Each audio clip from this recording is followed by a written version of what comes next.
মিনাখার ছবিতে নজর রাখতে হবে, কারণ যে ছবি আমাদের কাছে এসেছে সেই ছবিতে দেখা যাচ্ছে বোমা পড়ে রয়েছে, এখনো আগুন জ্বলছে, এখনো ধোঁয়া, অর্থাৎ দফায় দফায় বোমাবাজি হয়েছে আটপুকুর এলাকায়। মিনাখার আটপুকুর এলাকার ছবি আপনারা দেখছেন, যেখানে দফায় দফায় বোমাবাজি।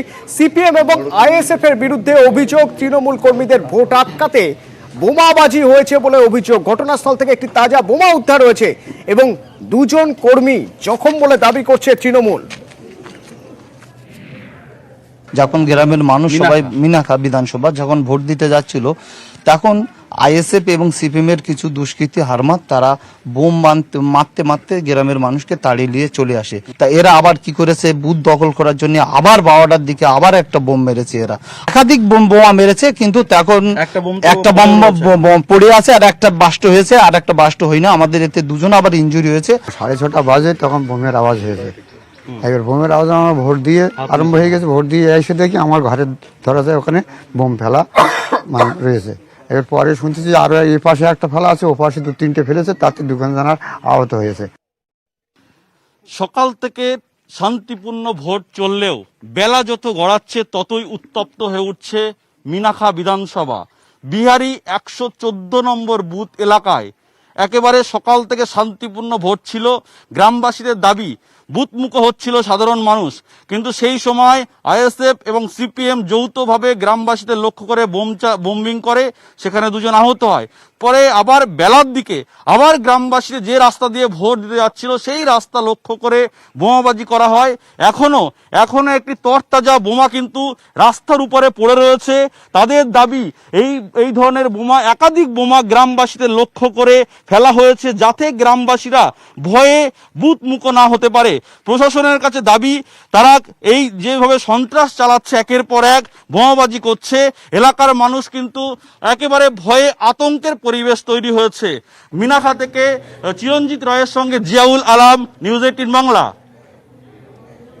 পানিহাটির বিজেপি প্রার্থী সন্ময় বন্দ্যোপাধ্যায়, তাকে ঘিরে গো ব্যাক স্লোগান। দেশবন্ধু নগর 22 নম্বর বুথে যখন তিনি যান, তখন তাকে ঘিরে গো ব্যাক স্লোগান দেওয়া হয়। বিক্ষোভ পরিস্থিতি সামাল দেয় অবশ্য কেন্দ্রীয় বাহিনী।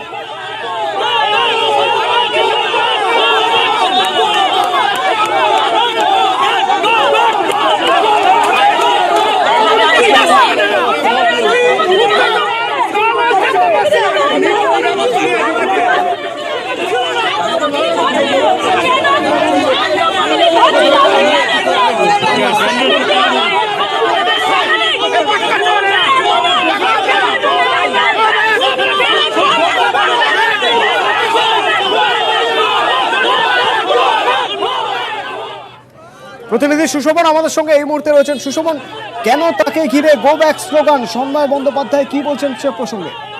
দেখো, বিজেপি প্রার্থী যখন দেশবন্ধু নগরের 22 নম্বর বুথে গেছিলেন, সেই সময় তিনি প্রথমে বুথ ধরেন এবং বুথ ঘুরে যখন তিনি বাইরে বেরোন, বেশ কয়েকজন স্থানীয় বাসিন্দা তাকে প্রথমে প্রশ্ন করেন যে আপনি বহিরাগত নিয়ে কেন ঘুরছেন। তিনি বলেন যে আমি একজন প্রার্থী, আমার সঙ্গে কোনো বহিরাগত নেই। তারপর সরাসরি তার সঙ্গে বচসায় জড়িয়ে যায় সেখানকার স্থানীয় যারা ছিলেন তারা কোনো রাজনৈতিক পরিচয় দেয়নি, কিন্তু তারা বারবার একটা কথা বলছেন যে বিজেপি প্রার্থী তিনি বিভিন্ন জায়গায় যাচ্ছেন, অশান্তি তৈরি করছেন, সেই জন্য তাকে গো ব্যাক স্লোগান দেওয়া হচ্ছে। এমনকি একথাও বলে যে তিনি বহিরাগত নিয়ে বিভিন্ন জায়গায় যেখানে শান্তিপূর্ণ ভোট হচ্ছে সেখানে অশান্তি করার চেষ্টা করছেন। সঙ্গে কিন্তু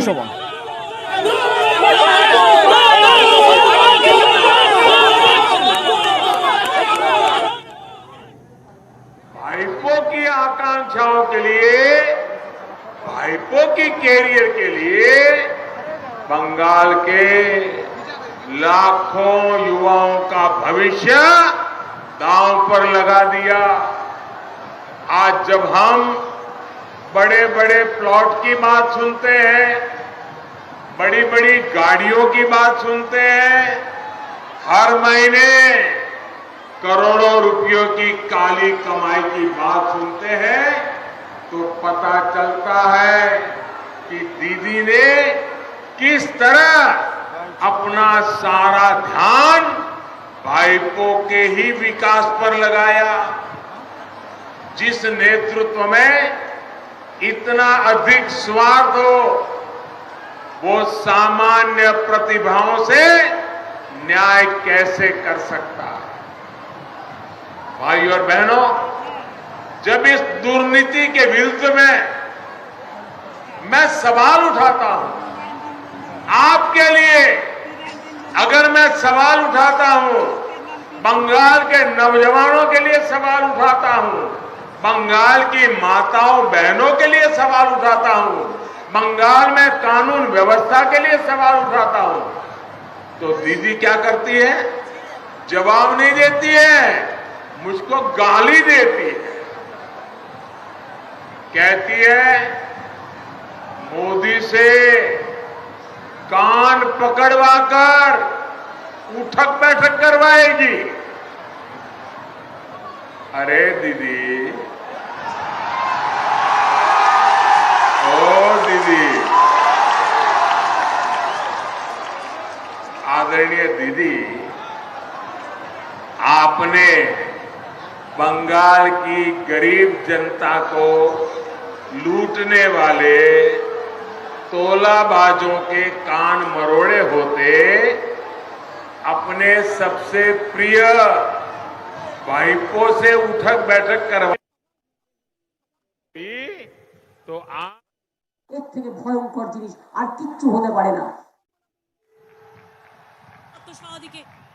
ये आपका विदाई समारोह है। देखो साथियों, आज हालत ये है कि दीदी की सुबह और शाम मोदी को गाली दिए बिना ना शुरू होती है और ना ही खत्म होती है।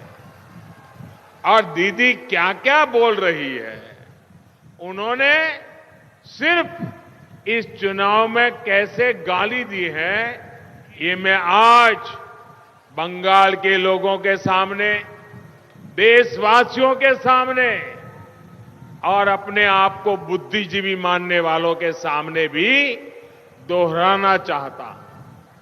19 मार्च को दीदी ने कहा कि वो मोदी का चेहरा नहीं देखना चाहती। फिर दीदी ने देश के प्रधानमंत्री की तुलना लुटेरे, दंगाई, दुर्योधन, दुशासन, पता नहीं कैसे कैसे लोगों से कर दी। 20 मार्च को दीदी ने मुझे श्रमिकों का हत्यारा बताया, दंगा करने वाला बताया। 24 मार्च को दीदी ने कहा देश का प्रधानमंत्री झूठा है, देश का प्रधानमंत्री सिंडिकेट से जुड़ा है।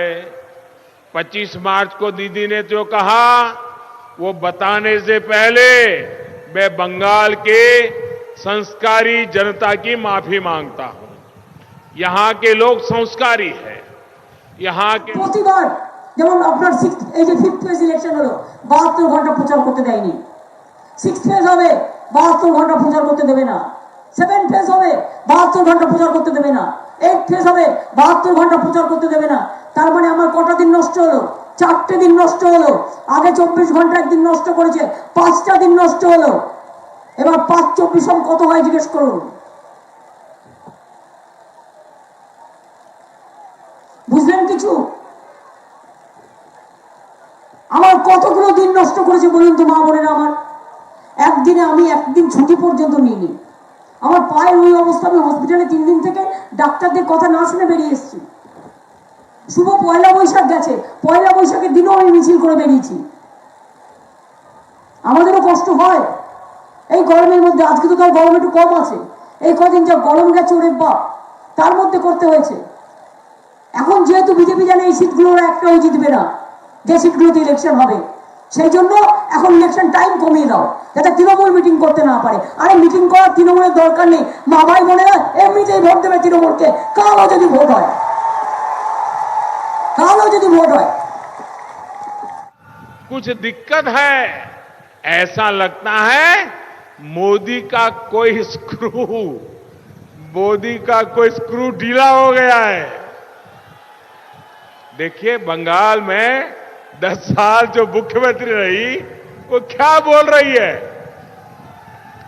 4 अप्रैल को दीदी इस बात पर भड़क गई कि बंगाल में बीजेपी की सरकार बनेगी। उन्होंने कहा कि क्या मैं भगवान हूं, सुपर ह्यूमन हूं। 12 अप्रैल को दीदी ने कहा जहां मैं जाता हूं वहां दंगे होने लगते हैं। 13 अप्रैल को दीदी ने फिर से मुझे सबसे बड़ा झूठा कहा, मंदबुद्धि कहा। ये लिस्ट बहुत लंबी है। मैंने कुछ ही गालियां जरा आपके सामने प्रस्तुत की है। भाई और बहनों, दीदी की गालियों से मुझे कोई दिक्कत नहीं है। दीदी, आप मुझे जितना कोसना है कोसिए, जितनी गाली देनी है दीजिए, लेकिन कम से कम बंगाल की महान परंपरा को, बंगाल की महान संस्कृति के, उसको, बंगाल के कल्चर को मेहरबानी करके मत भूलिए। देश की जनता बंगाल की समृद्ध विरासत, यहां के लोगों की वाणी, वर्तन, उस पर गर्व करती है।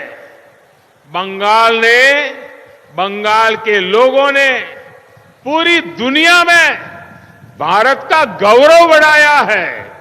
इसलिए दीदी की इन गालियों ने मोदी का अपमान किया हो ऐसा नहीं है।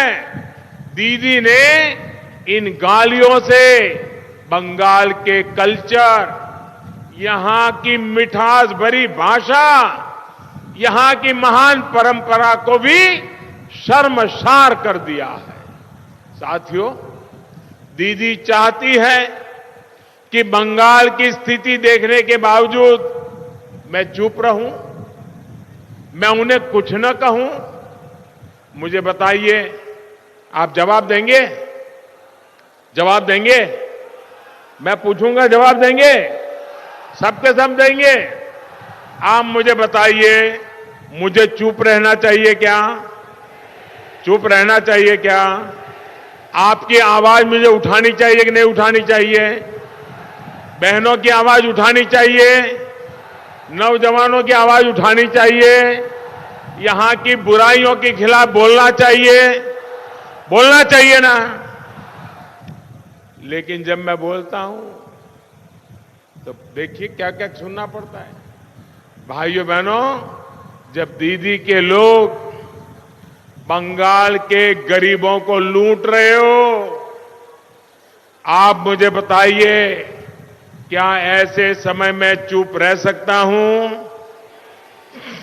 जब दीदी की तुष्टीकरण की राजनीति बंगाल को तबाह कर रही हो, तो आप मुझे बताइए, क्या मैं चुप रह सकता हूं?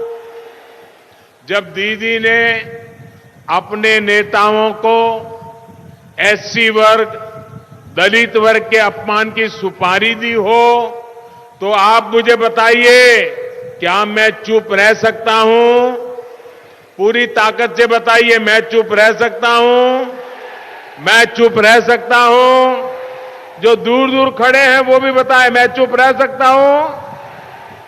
साथियों, पश्चिम बंगाल में दीदी के करीबी ने एससी वर्ग के लिए भिखारी का उपयोग किया है। भिखारी, ये बाबा साहब आंबेडकर, श्री श्री हरिचंद्र ठाकुर, जोगेंद्रनाथ मंडल जैसी पुण्य आत्माओं के जीवन संघर्ष का बहुत बड़ा अपमान है। साथियों, जोगेंद्रनाथ मंडल जी ने जो अपमान सहा, वो चाहते थे कि वैसा अपमान बाकी शरणार्थियों को ना मिले। यही भावना बीजेपी सरकार के बनाए कानून में भी है। लेकिन दीदी ने इसमें भी वोट बैंक ढूंढ लिया और झूठी अफवाहें फैलानी शुरू कर दी। बंगाल में बीजेपी सरकार दीदी के उस झूठ तंत्र पर भी विराम लगाएगी। हमारी डबल इंजन सरकार हर शरणार्थी को मदद और घुसपैठियों पर सख्ती के लिए प्रतिबद्ध है। राजवंशी और महिषा समाज के साथियों के साथ भी टीएमसी ने जो जुल्म किया है, उनका जो अपमान किया है, ऐसा करने वालों को माफ नहीं किया जाएगा। आप मेरे से सहमत हैं? आप सहमत हैं? भाइयों और बहनों, दीदी की सरकार ने गुंडागिर्दी को, दादागिरी को, मस्तानगिरी को जिस प्रकार पार्टी की विचारधारा बनाया है, वो नारी सुरक्षा के लिए बहुत बड़ी चुनौती बन गया है। स्कूल टीचर बहन स्मृति कांता दास और उनके परिवार के साथ टीएमसी के गुंडों ने क्या किया, ये जुल्म कोई भुला नहीं सके। बहनों बेटियों को यहां कितने जघन्य अपराध झेलने पड़ते हैं, ये आप सभी जानते हैं। लेकिन दीदी को, बहन बेटियों की ये तकलीफ नहीं दिखती। साथियों, बीजेपी हर बहन बेटी, चाहे वो किसी भी मत संप्रदाय की हो, सबकी सुरक्षा, सबका सम्मान और सबको अवसर देने के लिए काम करती है। 3 तलाक के खिलाफ कानून बनाकर बीजेपी ने लाखों मुस्लिम बहनों के जीवन की सबसे बड़ी चिंता दूर की है। इस वजह से लाखों मुस्लिम बहन बेटियां आज बीजेपी के साथ खुल करके भी आने लगी है, और जब वोट देने जाती हैं तो चुपचाप कमल पर बटन दबा करके आती है।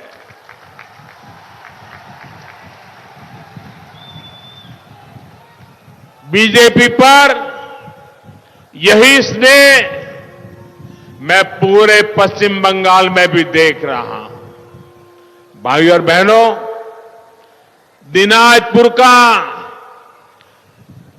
कटारी भोग चाल और तुलाई पुंजी चाल यहां की शान है। लेकिन दीदी के राज में धान उगाने वाला कृषक मंडी के लिए परेशान, भंडारण के लिए परेशान, कोल्ड स्टोरेज के परेशान, और सिंडिकेट से, बिचौलिए से, तोलाबाजों से, उनसे भी परेशान है। इतनी नदियों के बावजूद यहां पर किसान को सिंचाई के लिए कृषक पंपों पर निर्भर हो गया है। इस स्थिति को बदलने के लिए बीजेपी की डबल इंजन सरकार तेजी से काम करेगी। यहां सिंचाई की, कोल्ड स्टोरेज की सुविधाएं बने, कृषि आधारित शिल्प लगे, एक्सपोर्ट के लिए नई सुविधाएं विकसित हो, ये हमारी प्राथमिकता है। मुझे विश्वास है कि दिनाजपुर समेत अन्य जगहों के अधिकारियों ने यहां के कृषकों का डेटा तैयार करना शुरू कर दिया होगा। 2 मई के बाद हर कृषक परिवार को, भूमिहीन कृषकों को उनका अधिकार मिलने वाला है। पीएम किसान सम्मान निधि के लाभार्थी मेरे कृषक भाई बहनों को बीजेपी सरकार बनने के बाद दीदी ने जो रोका हुआ है, दीदी ने जो रोका हुआ है, वो 18,000 टका, 18,000 टका, कितना? जरा जोर से बोलिए, कितना? कितना? कितना? 18,000 टका सीधा सीधा किसान के बैंक खाते में जमा करा दिया जाएगा। ये किसान के खाते में जाएगा। भाइयों बहनों, ये बात आप घर घर पहुंचाएंगे, घर घर पहुंचाएंगे, किसान के घर जाके बताएंगे, 18,000 टका मिलने वाला याद कराएंगे। ये उनका हक का है। दीदी रोक के बैठी थी, जैसे ही दीदी हटेगी रुपया आ जाएगा। यही नहीं, उत्तर बंगाल में जो भाइपो पास, भाइपो परमिट, ये जो राज चल रहा है ना, उससे भी आपको मुक्ति मिल जाएगी मेरे भाई। इससे समझाओ। विन ग्रिप टेक्नोलॉजी को